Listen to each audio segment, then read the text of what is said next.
গতকাল রাতে রোকেয়া হলে যে ঘটনাটি ঘটেছে, কোটা সংস্কার আন্দোলনকারীরা কিন্তু গেটের সামনে তারা মুহুর্মুহু স্লোগান দিচ্ছিলেন সেই বিকেল থেকে শুরু করে রাত 10টা পর্যন্ত। ছাত্রলীগ রাজু ভাস্কর্যের সামনে তাদের যে পূর্ব নির্ধারিত কর্মসূচি সেটি পালন করে রোকেয়া হলের সভাপতি এবং সাধারণ সম্পাদক হলের প্রবেশ করেছিলেন। সেখান থেকে কিন্তু তাদেরকে বের করে দেওয়া হয়েছে, এই তথ্যের সত্যতাও কিন্তু আমরা নিশ্চিত করেছি। এর বাইরেও আমরা দেখেছি মেয়েদের যে আবাসিক হলগুলো রয়েছে সেই হলগুলোতে তারা ছাত্র রাজনীতি নিষিদ্ধ করা হয়েছে এই মর্মে একটি প্রত্যয়নপত্র বা একটি লিখিত সেখানে কিন্তু বিশ্ববিদ্যালয়ের যারা প্রভোস্ট রয়েছেন অর্থাৎ প্রাধ্যক্ষ রয়েছেন তাদের সিল সহ স্বাক্ষর রয়েছে।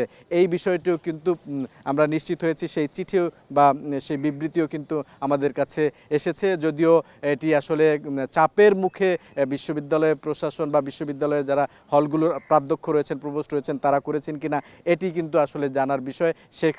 এই তথ্য এসেছে যে হয়তো তারা চাপের মুখে এটি করতে বাধ্য হয়েছেন। ছেলেদের হলেও কিন্তু এই ধরনের নির্দেশনা সম্বলিত চিঠি সাটানো হয়েছে, এই তথ্য আমরা পেয়েছি।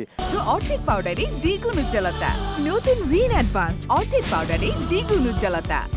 অনেকগুলো হলে ভাঙচুর করা হয়েছে, অর্থাৎ ছাত্রলীগের পদধারী যারা নেতা রয়েছেন নেতাকর্মী রয়েছেন তারা যে কক্ষগুলোতে থাকেন সেই কক্ষগুলোতে ভাঙচুর করা হয়েছে। এরকম ছবিও কিন্তু গণমাধ্যমে বিশেষ করে সামাজিক যোগাযোগ মাধ্যমে ভেসে বেড়াচ্ছে এবং সাধারণ শিক্ষার্থী যারা রয়েছেন তারা কিন্তু হলে হলে অবস্থান নিচ্ছেন। একটি গায়েবানা জানাজার অনুষ্ঠিত হওয়ার কথা বিশ্ববিদ্যালয়ের রাজু ভাস্কর্যের সামনে, সেটির কোটা সংস্কার আন্দোলনকারী যারা রয়েছেন তাদের আয়োজনে সেটি হওয়ার কথা রয়েছে। যেহেতু আজকে গতকাল রাতেই তারা সিদ্ধান্ত নিয়েছিলেন আশুরা উপলক্ষে তারা কোনো ধরনের কর্মসূচি দিবেন না।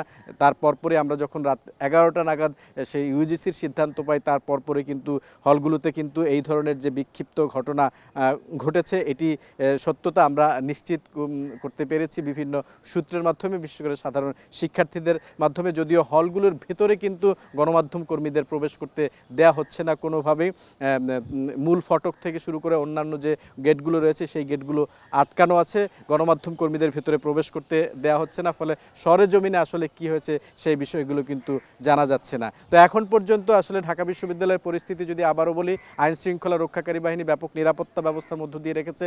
যারা শিক্ষক শিক্ষার্থী রয়েছেন তারা নিরাপদে রয়েছেন,